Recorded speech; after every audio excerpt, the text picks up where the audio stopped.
Due to the graphic nature of this program, viewer discretion is advised.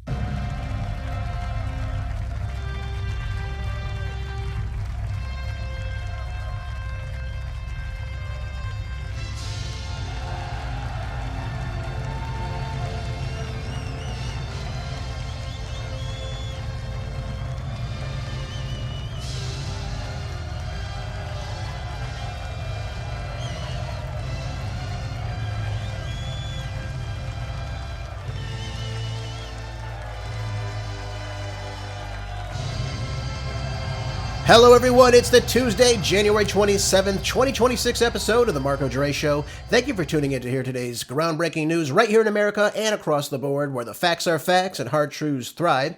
Let's begin the best of radio, informative, uncensored, unapologetic, and ready to go. I want to begin today's show talking about these tariffs now that have really caused the EU and BRICS to come together, and I was not expecting that so soon, but that's what we're seeing right now. So I want to jump into this article by The Hill and start things off today. I told you yesterday I want to talk about domestic issues, of course, and obviously I saw this morning and I could have predicted this a mile away. President Trump is using his bully force to try to persuade people what to do, slap on these tariffs, slap off the tariffs, really erratic behavior, and it led to this. No, I don't know how successful this will be, but this is what we're seeing right now. Again, due to this on and off with these tariffs, this hostility over the EU's leaders, of course, and his comments about Greenland at the World Economic Forum last week have really brought the EU and now India, a BRICS nation, together in a free trade agreement. Now, they're calling this the mother of all deals right now. So we have Prime Minister Narendra Modi of India, and of course the EU President Ursula von der Leyen. And it's now said that it's going to represent 25% of global GDP and a third of the overall global trade. Again, a massive forces coming together here right now, should this all work out. Now, it will set free trade over several goods between the two powers. So, for example, lots of textiles, chemicals, medicines, you name it, coming from India will travel into the EU, and again, cutting high tariffs and imports from European goods like wines and cars and what have you in that aspect. So a big amount of trade is going to exist in this. So there's been discussions of also deeper security cooperations and defense between the two powers in this accord. And what they've said was they want to ease mobility for skilled workers and students. Now, let's pause and think about this.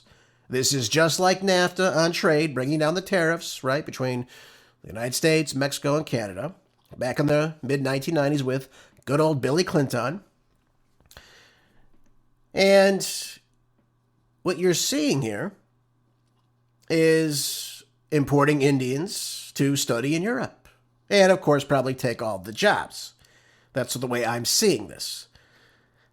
And again, I think we've seen how this has panned out in the United States. We've had cheaper foreign labor come in the mid-1990s. We saw the outsourcing of good-paying jobs. We saw factories beginning to close and, of course, go overseas, searching in for cheaper corporate tax rates, which they found in many countries abroad, primarily China. But what they're estimating now is that 96.6% of the EU tariffs on imports coming in from India will be thrown out. And 99% of Indian imports to the EU will now be gone. So they're really cracking down on all these tariffs and, again, creating free trade. Now, let's, again, use NAFTA as an example for this. When we saw this, there were people that were opposed to this. Republicans, of course, love the cheap labor, of course. And here's the reason why. If you're importing all the corn in the United States, let's use this as an example. Using all this, right? We have all this free corn coming in out of Mexico, flooding the market at a cheaper rate. What does that do in Mexico? Well, it puts the Mexican corn farmers out of business. They were greatly opposed to this. They went to the Capitol and protested this because obviously it was crushing their business. So yes, there are times when tariffs serve as a good thing. But one of the things I see in this bill is they're trying to put quotas on certain things. So they're trying to put a quota now. And I said they're trying to do, for example, a quota system for automobiles. wines and whiskey in order to bring down these steep duties. Now, that works well because it allows some competition within India as well. Just again, so we're clear on all this, and for other countries in the market as well. You don't have one good or service or brand dominating the whole market. That's what happened in NAFTA.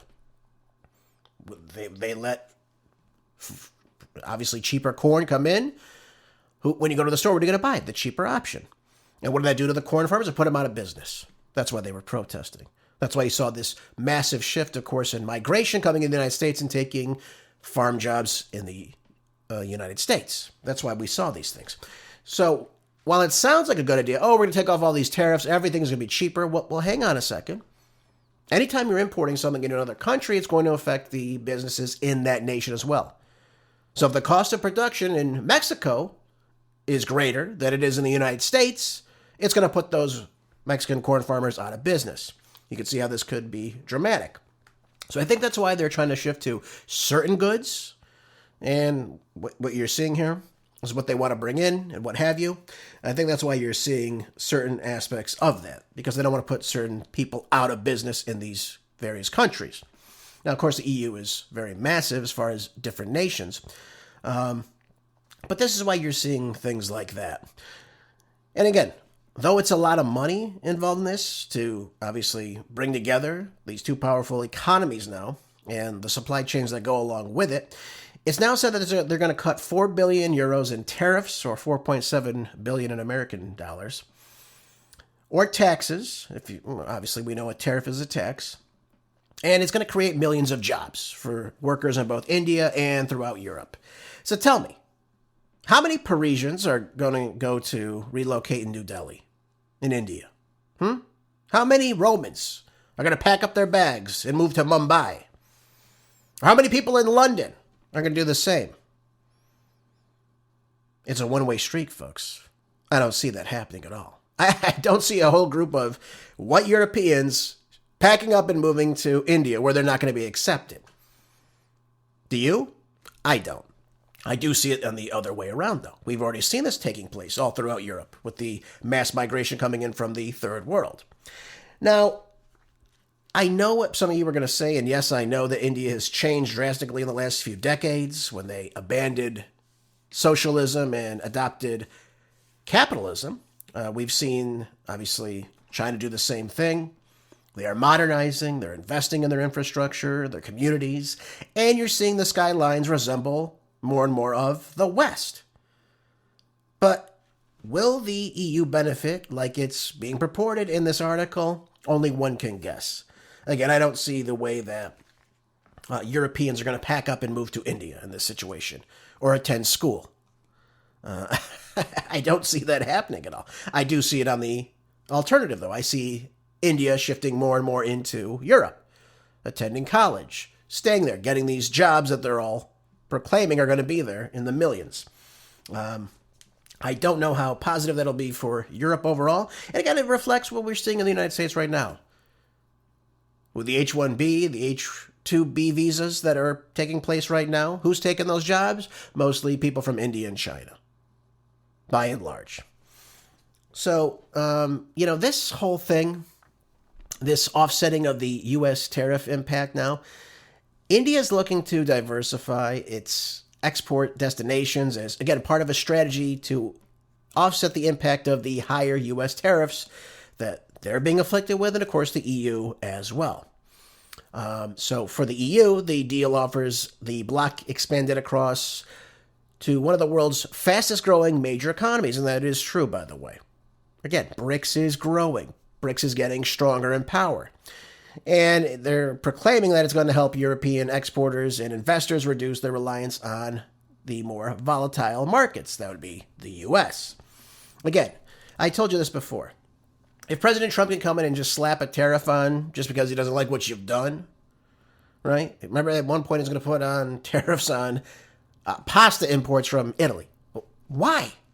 Because you're mad at Italy? You're mad at Maloney? It doesn't make any sense.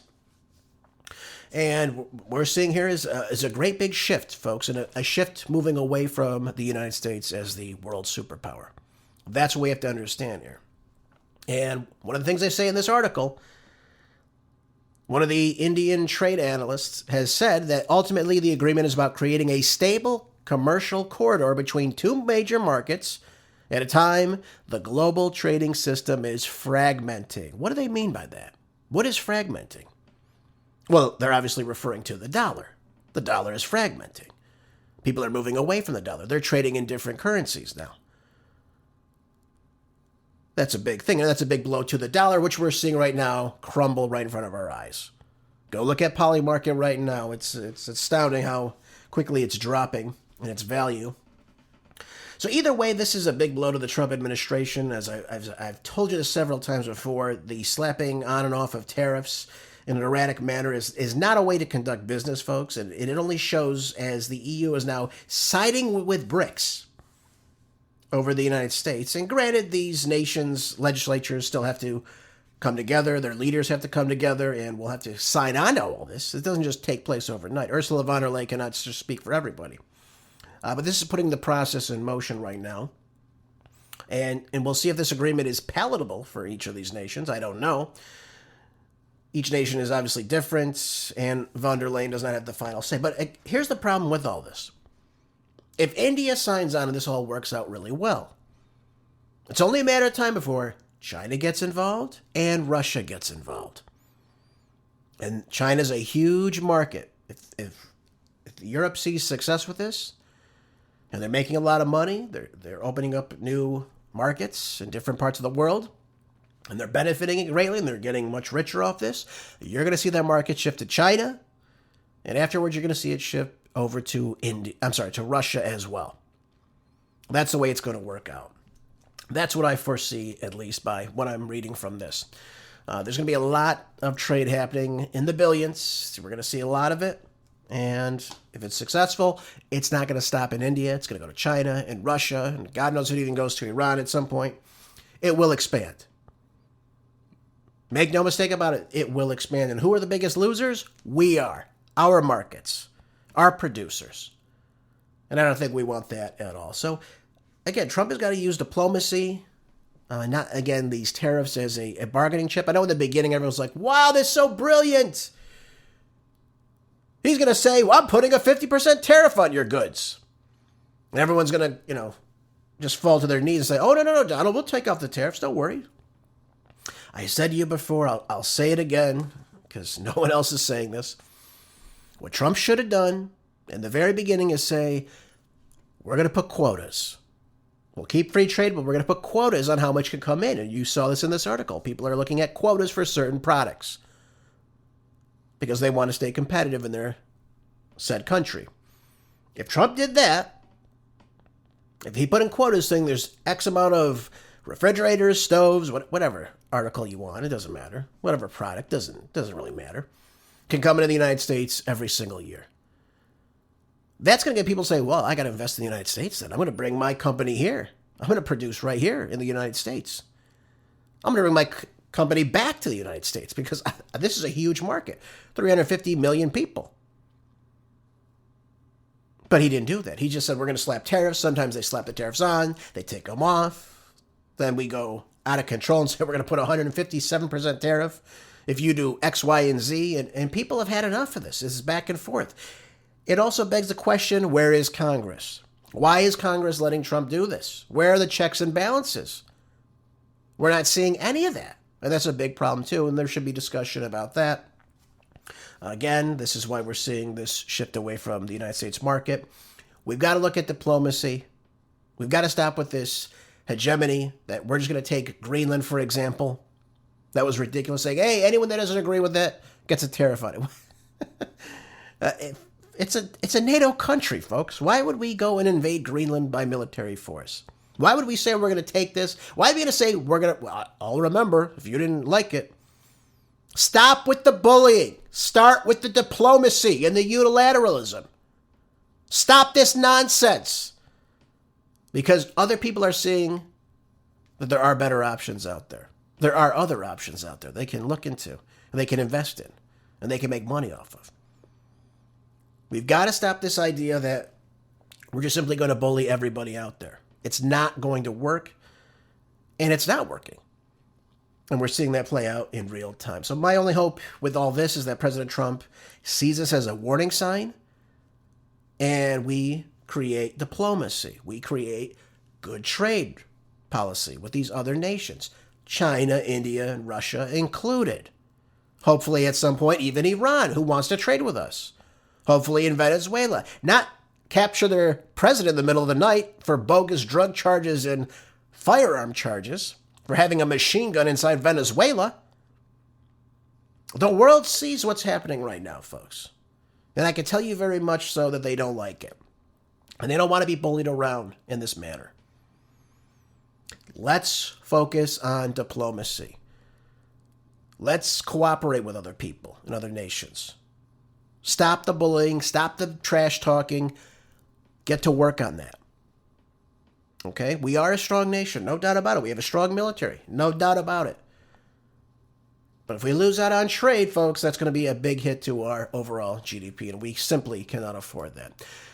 Now, something positive that's taken place over the last couple of days and out of Breitbart, it's saying that Ukraine, Russia, and U.S. have now confirmed more than a better trilateral peace talk that's set to take place next week. I like this. I like, obviously, the issue of peace. We don't want more war. The Ukrainian people have struggled enough. And I like that we're actually coming together and talking about a real peace proposal now. And I want to break this down for you. But the three parties to the weekend's trilateral peace talks in the United Arab Emirates have individually confirmed that they broke an agreement to host more, with praise for constructive talks, even if the key areas of friction clearly remain. So, obviously, both sides are not getting everything they want. Now, Dmitry Peskov of Russia, he's Vladimir Putin's spokesman, said basically that they will schedule for next week. He said, I can't give you an exact date right now. And Witkoff of the U.S. has said the plans are made to continue the conversations next week in Abu Dhabi. Okay, good. We like this. But here's the problem with all this. Russia, who is winning this war and has been winning this war, unbeknownst to, I guess, some of our major brass in the military who seem to think that Ukraine can win this and pull this off, I've been saying this since I began this show last June, that this is not the case. This is simply not, there is no way for Ukraine to win this. You are seeing people without heat right now, without electricity, without access to food and water. You're seeing a mass migration of people out of Ukraine. You're seeing many Ukrainians being slaughtered on the battlefield, probably close to 2 million right now. Several months ago, it was about estimated to be 1.7 to 1.8 million Ukrainians that have died in the last 4 years. This is not good. And this prolonging of this only ensures that victory even more. So Zelensky can save lives here. Zelensky can end this conflict. Zelensky can hold elections. He's not doing any of that. Now, he made several remarks as well. And, well, Witkoff said that the discussions were constructive, and Zelensky reflected talks had focused on the possible parameters for ending the war, praising it as he did, the mutual understanding that there would be American monitoring and control over the process of ending the war, and, of course, maintaining real security. Okay, that's fine. Zelensky then subsequently said an agreement for the United States security guarantees was now 100% ready and just waiting to be signed. Fine, that's great. But you have to give Russia what they want. That's the problem. And he's not doing that. Now, he went on to say, I won't repeat it. Everyone knows our position. We are fighting for our country, for what is ours. We are not fighting on the territory of another country, so what questions could there be for us? Now, of course, he's referring to the territorial aspects of this peace proposal. And, of course, their longstanding position that its territory remains sacrosanct in the face of the Russian demand that Kiev give up everything east, by the Donbass, Zaporizhia, Kharkov, all these. This is he's not giving this up. And by the way, this is what Putin wants. They've said this right now. They're not going to stop until they get the land that they would like. So if the war continues on, they have to pass the Dnieper River, and they have to continue to bomb outside of Kiev to get what they want, they will continue it on. They've already invested so much time into this. This is the route that they're going to take. This will be won on the battlefield, folks. Whether people admit to it or not, I don't know. But again, Zelensky lecturing of Europeans in Davos did not go well. Even Kirill Dmitriev, a Moscow negotiator, said the same thing. And he says his delay in accepting territorial concessions is delaying peace. 100% correct. They are right. And they're ready to end this. It is Zelensky who is holding off on this. So things can return to normal soon, or they can continue to fight this conflict of which they cannot win. And by the way, they're losing lots of weaponry. They're losing lots of, obviously, their benefactors. The EU is not going to be able to support this for much longer. And then what's that? Where is that going to leave them? Absolutely nowhere. In the same position they're in right now. Now, he fired back, Zelensky, saying that Russia was undermining the peace process by continuing to launch this massive airstrike against civilian areas during the talks. There's, obviously, as I said to you before, power cuts are still going on. And again, it's freezing weather inside Ukraine right now. It's very cold there, folks. Very, very cold. And the citizenry suffers as a result of this. This does not have to be this way. And it should be the EU leaders that come in, along with Trump and Witkoff, come in and say, listen, it's over. Here's the peace proposal. You need to sign this. And you need to hold elections in your country too, by the way, which of course you've suspended. And this is how it's going to be. He will respond. He has to respond to that. Because again, if he has no money to do anything, he's done either way. Either way, he's done. And Zelensky knows he's done. And again, the oligarchy inside Ukraine will do whatever they want with him. I don't know what they'll say if he hands over this land. I don't know. I can only surmise what I think is going to happen. But it's done. Zelensky's done. He knows he's done. The EU knows it's over. NATO knows it's over. It's done. So sign the peace proposal. Prolonging it only loses more lives, innocent Ukrainian lives. And by the way, we've seen people fleeing into Poland, other parts of Eastern Europe. They're trying to get out because they don't want to be conscripted to go to the front line and just die. The war is over. Sign the peace proposal. End this, Zelensky. My goodness, end this war. And that would be great if we saw that very, very soon. And of course, the talks coming together to do so. Oh, by the way, since we're speaking about foreign theater right now, and looking at what's happening in the Middle East, this article in Bloomberg I got over the weekend, it said Trump moves to send U.S. ships to Mideast renews Iranian threat. Well, what's happening here? What I told you last week, exactly to a T. The USS Abraham Lincoln aircraft carrier and its associated strike group passed through the Strait of Malacca between Malaysia and Indonesia 2 days ago and are now in the Indian Ocean. Well, they're getting closer and closer to striking positions in Iran in the Arabian Sea. Now, again, this has been stated by 2 U.S. officials who, again, denied to specify their precise destination. But, again, it's very, very easy to see that we're putting people in the position where we can threaten Iran. That's the way it's going to be. Again, we're seeing 2 ships in the region now. And if they do send another ship to the Eastern Mediterranean, which I've been told by people that know things, my good sources, that's cause to try to control the airspace inside Iran. So the tensions are greatly increasing in the region. And those assets are similar to military vessels that have been deployed to that of the Caribbean weeks before the U.S. launched a military operation on January the 3rd to capture Nicolas Maduro. So again, given the past U.S. attacks on Iran in the last year, this Venezuelan operation, Trump's bellicose rhetoric is obviously ramping up. It's not slowing down. And now they're trying to put pressure on Iran, trying to put their markets on the edge. Look what we just did a couple weeks ago with our CIA, with Mossad, with MI6 to try to destroy the Iranian rial. All that was orchestrated by the United States, ladies and gentlemen. So that failed. We couldn't strike then because The Iranians were smart enough to turn off their internet, turn off the electricity. And again, they bugged the phones. They got the messages they needed to and figured out exactly who was behind it. And they found out who was working, obviously, on behalf of them. Again, the Kurds, the Baluchs, the Mujahideen al-Khalq, all these groups that were opposed to the government that came in that hijacked the movement that was opposing the devaluing of the currency. And, of course, what we saw was everything get shut down right after that happened. Because, again, there was no one giving orders anymore. So that's how that turned out. But, again, we're still trying to escalate the situation. Which brings me to my next article in Fox News saying that Trump says that he had a call with Iran and they want to make a deal as carriers enter the Middle Eastern waters. Well, they don't want to go to war, but they are certainly ready for a war. I know this to be true.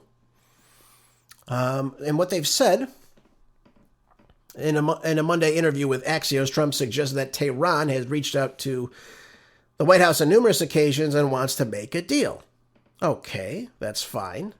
Now, according to the U.S. officials, also cited by Axios, any potential agreement would need Tehran to remove all enriched uranium, cap its long-range missile stockpiles, a change in support for regional proxy forces, and cease independent uranium enrichment, terms Iranian leaders have not agreed to. Here's the problem with all this. First of all, number one, every single country has some form of enriched uranium, to some extent.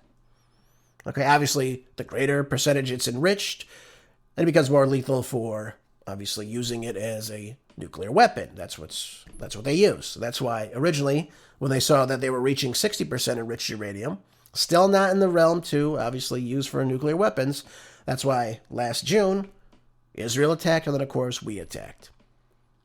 So to say they have to remove all enriched uranium and do away with all that is not going to be acceptable.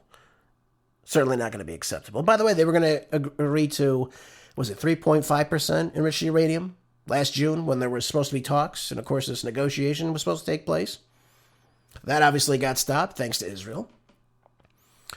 So, again, I don't think they're going to go for it. Cap its long-range missile stockpile, again, they know what they're up against. They know what the United States and what Israel wants to do. And this is their last line of defense. So are we going to say that they can't? I mean, there's 30 other nations in that whole entire region that have long-range missile stockpiles and capabilities. Are we simply going to say that one country cannot defend itself, cannot defend its airspace? So again, these are baseless propositions, I think. I think it's a losing proposition. They can only have a certain number. So that way, if, let's say, for example, we fund Israel's military, $3.8 billion every single year. Israel knows that if they send a certain number of missiles, they only have so many in their stockpiles, and then they can keep bombing, and pray for the regime change they've been hoping for God knows how long. I don't think so. The next one, a change in support for regional proxy forces. So obviously they're referring to Hezbollah in Lebanon, obviously Hamas inside of Gaza to a certain extent. Most of that comes from mostly Middle Eastern Arab countries in the Gulf, not necessarily Iran, although Iran supports them. But what you saw, obviously, with Syria, they were supporting Syria at one point. And this was all kind of put to rest during this conflict. That's why you saw the lack of support going to Hezbollah, and that has tampered their activity down quite a bit. I don't know what they mean by a change in support. I don't know if that means they can't fund them at all. I don't know. Only the White House will obviously be able to tell us what they mean specifically. But again, I don't see the cessation for independent uranium enrichment at all. I just don't see it. I don't think they're going to just roll over and give us all these demands. And I think this is going to lead to a bigger problem. And by the way, Trump has already stated there's a bigger armada next to Iran. Bigger than Venezuela. And again, they're referencing the deployment of the U.S. naval assets in the region. There's no other reason for these ships to all be going in these places at once, is what I'm trying to say, folks. And CENTCOM waters have also indicated that the ships have been entering the Indian Ocean on Monday. And again, amid these threats coming from Iran, is what a U.S. official has stated. So this is getting out of control. We know this is going to happen. One way or another, this attack is going to happen. Originally, they gave them the ultimatum that if they killed anybody they would, in protest, we would come in and we would handle it. Well, that ended because the protest ended. The riots ended up ending.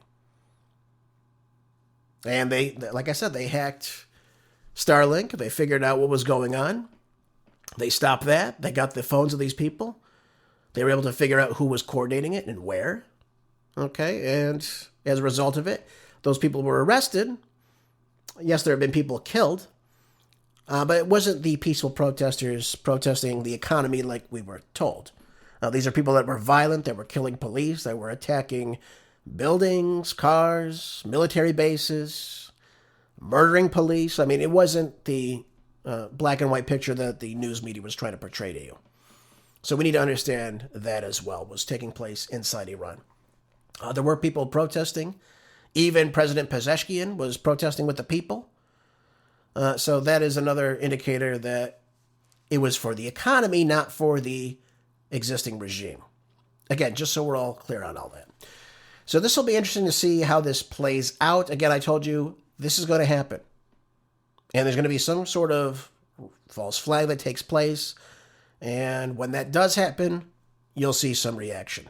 The one problem, though, and Trump has got to realize this, if they attack, if we are dumb enough to do this, and we attack Iran, Iran has pledged they will destroy every single oil refinery, every single oil field in the Middle East.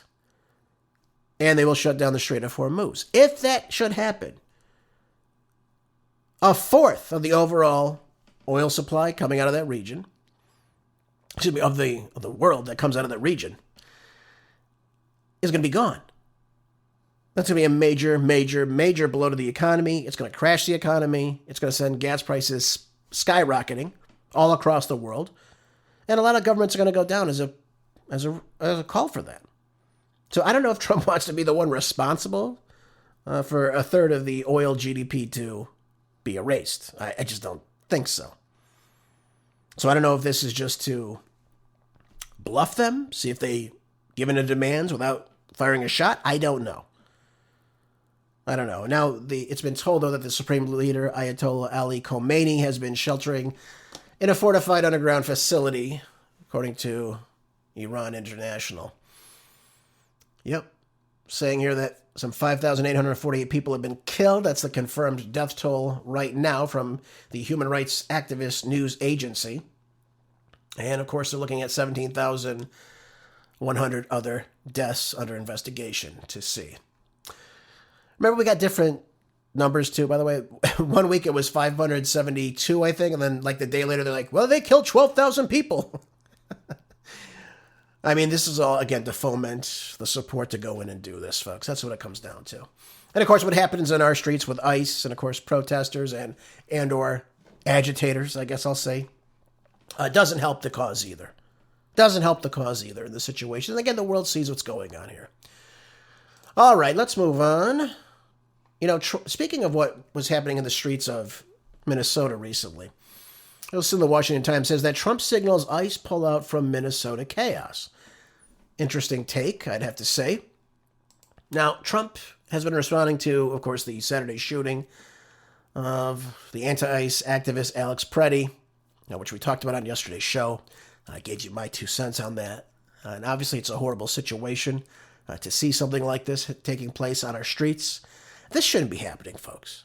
Really, it shouldn't be happening. And by the way, there are lots of factors that caused this type of, obviously, reaction from both sides, by the way. And it's not good.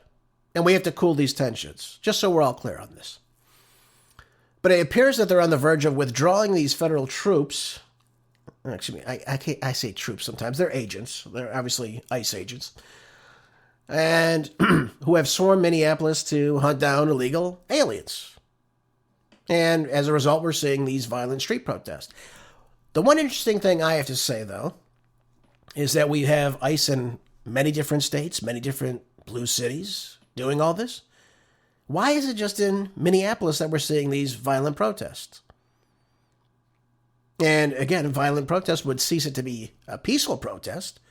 It would then be a riot. Why are we just seeing it in Minneapolis? Well, I told you yesterday, look at the fraud that's coming out. Look at the massive fraud that's coming out of Minneapolis.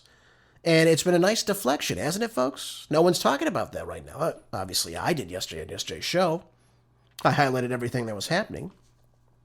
But no one, the mainstream media has abandoned it right now for the time being. Now, Trump said that he spoke with Governor Walz, who originally, again, inserted people to go out and protest again. He had his nice bullhorn out at the governor's mansion telling people to go protest and what have you. And as a result of it, it got very unruly. We've seen more ICE agents attacked. And we've seen now, based on what I'm seeing from independent journalists that are on the ground, that even now people are being arrested. These violent rioters in the streets, most of whom are paid to be there, by the way. But Mr. Walz said that the president agreed to look into reducing the number of federal agents in Minnesota and working with the state in a more coordinated fashion on immigration enforcement regarding violent criminals. That should have been the case all along, though. Tim Walz, Jacob Frey refused to do this. This is the big problem with all this. Had they done this from the beginning, had they allowed local police enforcement to control protests, which, again, is what they should be doing, to make sure that they weren't going up to ICE agents and accosting them, as we've seen, this would have never happened. In any of these situations, too, by the way. Look at it, I said both these are very tragic. Nobody wants this. Nobody should want this. And while I think there's blame on both sides, Tim Walz, Jacob Frey did not help at all with their rhetoric over the weekend. Now, 2 days earlier, as I said before, Alex Preddy, who was an ICU nurse, was shot multiple times. And obviously the streets got more and more chaotic. We even saw a street take over. And finally, the people that don't believe in borders believed in borders. They made an ICE-free zone, allegedly. Again, ceasing to be a peaceful protest. Here's the problem with all this, though. Trump indicated that he may pull ICE agents out of Minnesota and deploy them somewhere else. Now, again, if the objective to get the said people that they have is not done, why would you pull people out? Why would you do that? He praised comments from Representative James Comer, who said on Fox News that ICE should be moved away from the tenuous situation and maybe go to another city and let the people of Minneapolis decide. Decide what? That illegal aliens can roam free in a sanctuary city, in a sanctuary state? That's unconstitutional? If you give in to the woke mob, let me just say this to you, because I can't believe this is even being considered. If you let the mob win, they know they just have to do this again and again and again. This is how they win. This is how they prevent you from doing what you were elected to do. To remove illegal aliens from our streets. Yes, of course, the violent criminals, especially, but illegal aliens, and deport them, because that's existing federal immigration law. Now, we could talk about ISIS tactics all day long. You know my position on this. I said, obviously, before, ICE shouldn't be serving any type of operation without an active warrant given to the people of a said house. They should just be able to bang in through a door and go in and grab people. They shouldn't be going to locations where people are working and just simply asking people for their papers without any sort of due process. That's illegal. That's unconstitutional. I do not support that. I don't support that type of behavior. But the idea that you're just going to stop all ICE enforcement lets the woke mob know that they've won. And they will ramp it up more next time. And they know anything a Republican does, all they do is send out people in the streets. That's all they have to do. Now, I don't think he's going to actually do this. I know that Tom Hohmann flew to Minneapolis on Monday afternoon, and Trump told him that, obviously, he would have a talk with Hohmann, and they were looking for, obviously, any and all the criminals that were in the possession of the state and the city of Minneapolis. And he said that Tim Walz very respectfully understood this. So I don't know if we're going to see a total pullout. I don't know. But obviously it's going to make ICE's job easier because this is the routine that should have taken place. If Tim Walz and Jacob Frey just obviously worked with ICE and says, hey, we're not going to work with ICE, we're a sanctuary city and a sanctuary state, that makes ICE's job harder because now they have to go searching for these people. And again, many of them are criminals, by the way. So again, we could talk about, again, the protest again, why people would be protesting illegal aliens to be on the street that have committed crimes against others. I don't know why they would do that. Obviously, they have a right to believe that. Yes, they have a right to protest that. I think it's utterly stupid, but they have a right to do that. Just thought I'd share that with you as well. So we'll see how, again, this turns out. I don't think waving the white flag in this situation is going to be anything positive. I don't see it as anything good here. I only see it getting much, much worse. I think ICE needs to, again, reform their tactics 100%. And this investigation needs to be looked into by, obviously, the federal government. And I welcome the state government to do so as well. I think that would be a much better outcome for, obviously, both sides. Because no one's going to buy what the federal government says, just so we're clear. And so, by the way, very few times do we see people get held accountable, even when their actions are, or at least appear to be, very, very wrong. So I think if Keith Ellison were to have an investigation, I think if obviously the federal government has their investigation, the FBI comes in and looks and figures out what exactly happened. You know, folks, we're looking at a video. We're looking at many videos from different angles, different sides. We're seeing all these different aspects. Oh, look, this is really what happened. Well, again, it's going to be different for different people in this situation. That's a problem. Now, does that mean that Alex Preddy deserves to die? Of course not. Of course not. I said it yesterday. It's awful. It should not have happened. But there are other factors involved in this as well. Now, I know some people are calling it an execution. Some people are calling ICE thugs. Again, if we want to make real reform, we have to go from the top down then. And we've got to say, look, ICE cannot work in this way. And by the way, I always ask this question, where the hell is Congress? Now, again, I know they're an executive body that works inside the federal government. Fine, but there needs to be some parameters on how they're conducting these operations. There has to be. Moving forward, that's the way it's got to be. And I was saying this prior to this, but now more than ever, for everyone's safety, this is the way it's got to be.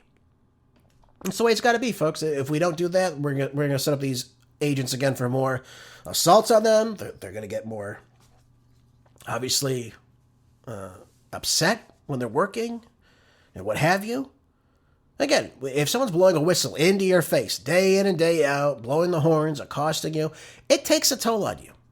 You're always going to be on edge. These people should be able to do their job according to the Constitution.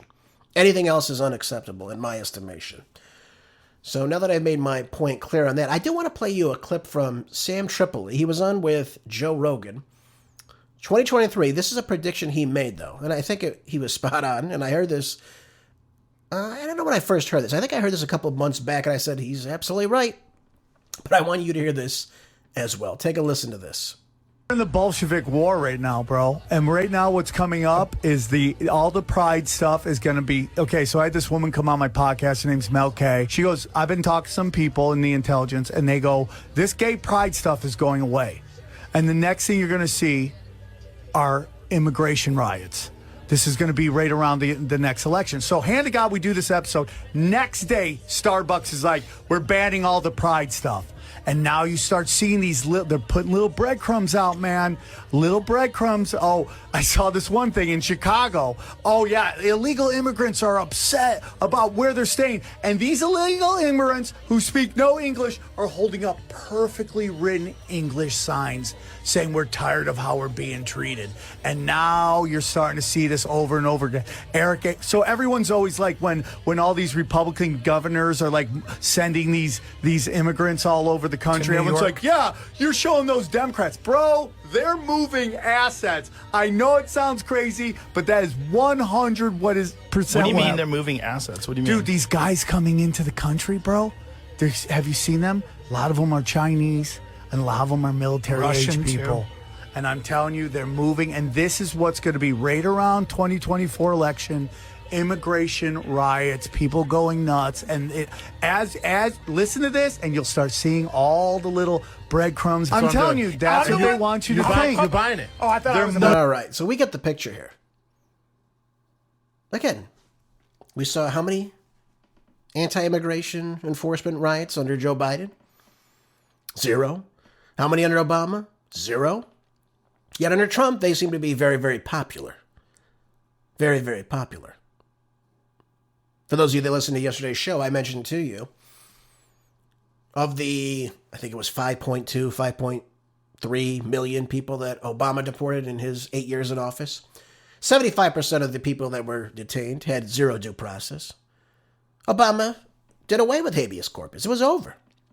Yet there was no protest. Why? Because these are all very much orchestrated. Very, very much orchestrated. And by the way, I didn't want to bring this up, but I guess I will. I guess Alex Preddy, and again, I'm not justifying anything that happened to him on the weekend. Not at all. But he was also known to these federal agents that were on the streets. And he got an altercation with them either the week before or weeks prior and cracked a rib.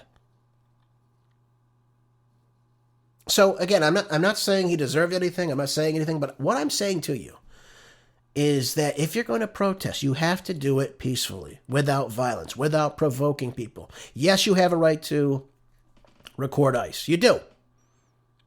100% you have a right to do that. But you don't have a right to go up to somebody's right in their face with a camera and start provoking them during an operation. There are ways to do this and there are ways not to do this. And when you start provoking people, things get out of hand, especially in his case, he was armed. And sadly, this was, resulted in his death, it was absolutely horrible. Absolutely horrible, folks. Oh, by the way, let me talk about this too with you. And we talked about the fraud in Minneapolis.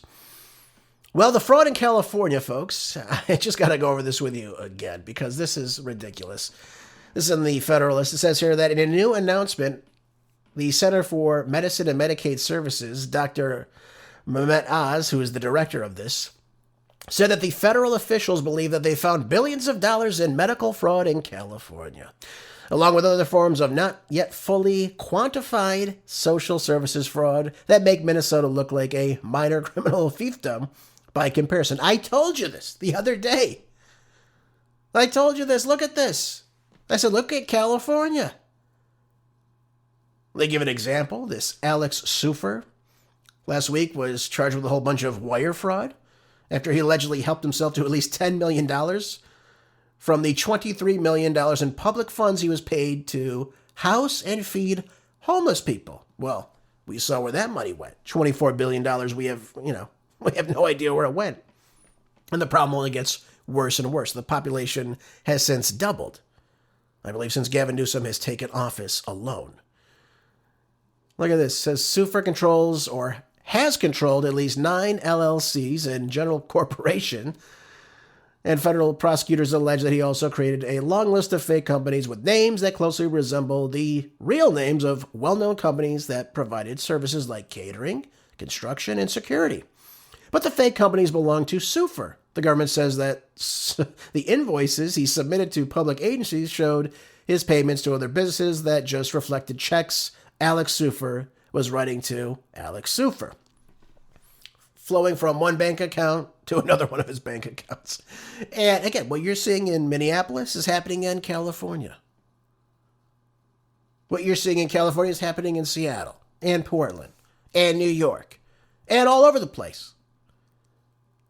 I told you before, folks, the Founding Fathers wanted a limited federal government. They didn't want a big, bloated federal government that just dishes out taxpayer dollars and or printed money all over the country. That's not how this should be working, of course. But this is unbelievable. And they actually unraveled all this alleged fraud activity, and it took at least 5 separate government agencies to figure all this out, including the LA city controller, so that they visited some of Sufer's homeless shelters and found they weren't providing services wherein they were being paid to do so. So the rat runs deep, folks. It's not just in Minneapolis. Sufer allegedly represents at least $10 million in local fraud. But Mehmet said that the category of medical fraud in just that one county, that's LA County, probably amounts to about $3.5 billion every single year. Now, translate that over to Minneapolis. We had investigator Nick Shirley, who's a YouTuber as well. He visited single addresses listed on public records that were for multiple businesses, and nothing can actually be found there. And what happened right after this? Well, we saw, obviously, these riots spring up. Yep. It's all same thing, folks. Same thing, always, always, and always with these people. It's unbelievable. Oh, by the way, too, I wanted to talk about this in Leo Hohmann's article here. It says, why is the Trump administration supporting Biden's Orwellian mandatory kill switches on new automobiles? Look at this. This is ridiculous. This was last week it came out, but it says, yesterday in an underreported story, 57 Republicans of Congress joined Democrats in voting down an amendment that would have repealed Joe Biden's mandatory automobile kill switch. Can you imagine this? 57 Republicans voted with Democrats on Thursday of last week to keep a Biden-era mandate enabling government remote control of vehicles. Even people like Governor Ron DeSantis pushed back on this, saying, what the hell is going on here? This is part of what I was telling you about with these electric vehicles too, by the way. They can shut those off, no problem. But now they want all new vehicles made in 2026 to have these? Unbelievable. Again, it's all Orwellian. It's all a part of government control because these kill switches can be controlled by the government. And if they want to shut you off, they shut you off. That's it. There's no way to get past that once it's there. And the idea that the federal government would require auto manufacturers to equip cars with a kill switch is just, it's Orwellian. That's what it comes down to. It's dystopic. And this is one of the many factions we're continuing to see all across the board to control you. Right? Don't think they won't use what happened during these riots to figure out some way to control us that way as well. Just want to be clear on this. But, Tom Massey, gotta love him. He's one of the few Republicans I can even stomach in the entire Congress. But he wanted to say, unfortunately, the amendment I offered to defund the federally mandated automobile kill switch did not pass. 57 Republicans joined, 211 Democrats to defeat it. Unbelievable. Unbelievable. He's one of the few people that actually care about preserving our freedom, whatever's left of it. I mean, we talk about privacy on the show, how that's gone. But this is very, very troubling, folks. And this should not be happening. I pray that, obviously, we can get past this and figure out a way to circumvent this and maybe put an appeal out for this. This is not right. The government should have no right to determine what happens with my vehicle. And here we go. There's one more way to control you. We don't like what you're doing. We'll shut off your damn automobile, Gerace. We don't like your show, Gerace. You expose too much. You tell the truth too much. We're going to shut your vehicle off. Yeah, we'll do it that way. How about that? Again, if you don't think 15-minute smart cities are coming, folks, I don't know what else to tell you, but they're on their way. And this is one of the ways they can control you. Now, if you live in one of these 15-minute smart cities, And you can't leave this area with your automobile, and you try to drive out, and then that kill switch kicks on. Once you hit that 15-minute mark from your house, you're in trouble. Your vehicle shuts off. You must turn around, otherwise this vehicle will be shut down. You try to go forward again, it'll shut down again, and we'll tow it. It'll cost you $1,000 to get it out. Yeah, how do you like that? Government tyranny, folks. Government tyranny. And again, it's the Republicans doing it. The do-nothing Republicans. Unbelievable. Oh, by the way, the Geller Report has another similar article to this. And it says, Betrayal Exposed, the traitorous Republicans who voted with Democrats on core GOP issues. Again, this is a quick read, but I saw this just the other day. And it says, once again, the House vote on the Norman Earmarks Amendment laid bare to a growing pattern of Republican defections that effectively hand Democrats control of the chamber on key issues. It says here that 76 Republicans in the House joined every single Democrat, again, just like we just saw, to preserve earmarks on a bill. And it was clearing the way to allow for taxpayer funding of abortions, gender procedures on minors, DEI activism, and partisan pork projects, despite the GOP's own 2011 ban on earmarks. Can you believe this? It's unbelievable. And again, we hear nothing about it because what are you focused on? You're focusing on what took place over the weekend. You're not worried about the big things like this. Now, that's not important, but you're not focused. You're focusing on just one aspect of what's going on. And that, again, that becomes a major, major problem.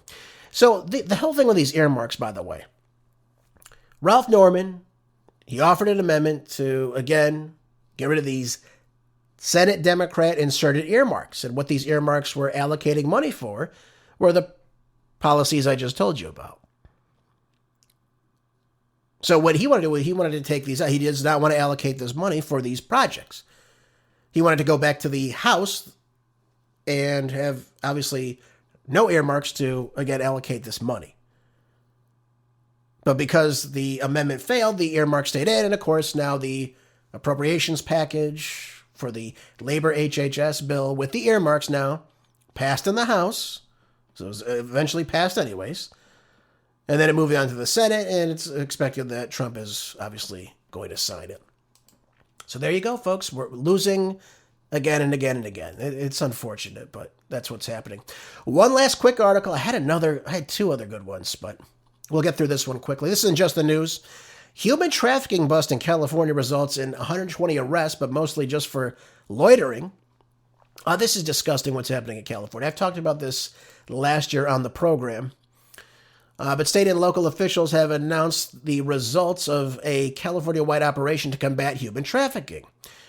Speaking in San Diego, the state attorney general Rob Bonta, who is a communist, by the way, runs in tandem with Gavin Newsom, by the way. They're buddies, of course, said that the effort was known as Operation Stand on Demand. What the hell does that even mean? These people are pathetic. By the way, as a result of this operation, 120 individuals were arrested. 87 arrested for loitering, 25 for solicitation, and 8 for pimping and pandering, said Bonta. Oh, yeah, this is ridiculous. But they don't do anything to crack down on this, folks, just so we're understanding this. This is nothing. Absolutely nothing. Yeah. We see drug trafficking, human trafficking, weapons trafficking. What does California do about it? They don't do anything about it. They don't care. And you know how I know they don't care?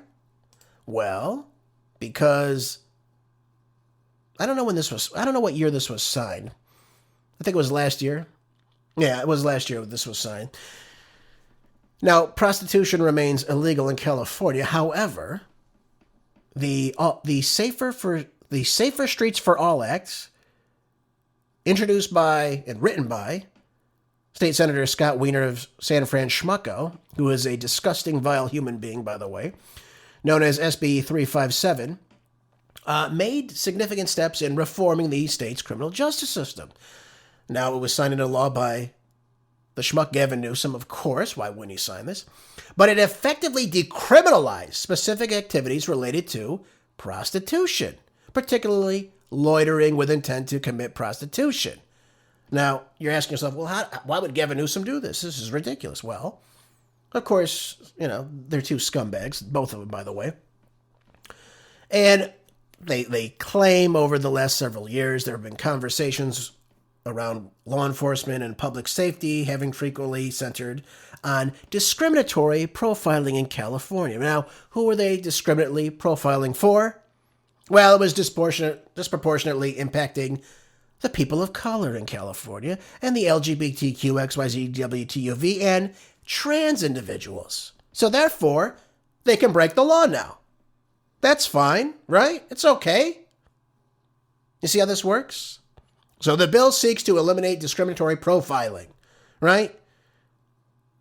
Now, some of you are saying that's insane. Oh, of course it's insane.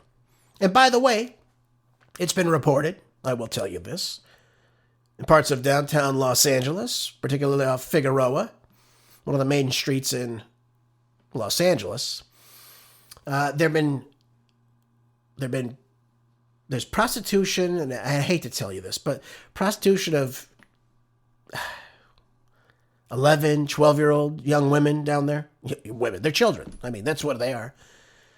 And this goes on, and nothing's done about it, folks. Nothing's done about it at all. So they allow this behavior to take place. It's absolutely disgusting. I find it vile. It's awful. It should not be happening, but it is happening. And allows more people to get hurt.